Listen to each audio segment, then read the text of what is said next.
हाँ मेरे घर के सामने पानी तो बांध के बस्ता को उतार कर दो बस्ता उसे तो काया हो अबे उसे तो कहे हैं अबे बीच खाने से चल आठ के भीतर मछली होगा बे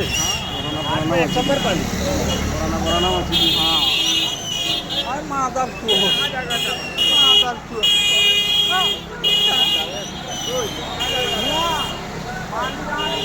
पानी तो यहीं से ही निकला है कहाँ चलाएगा तो जाल खेलने से पोखर में निकले हाँ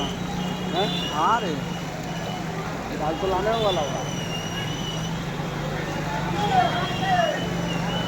पानी बड़ी से बे हैं तुम लोग मजा लो नाले बास वगैरह सब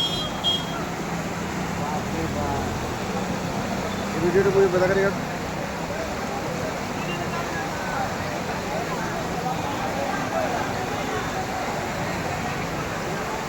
ये रकम कब भी हुई नहीं तो नहीं ये पहली बार हुआ मेरे खाना जैन में चल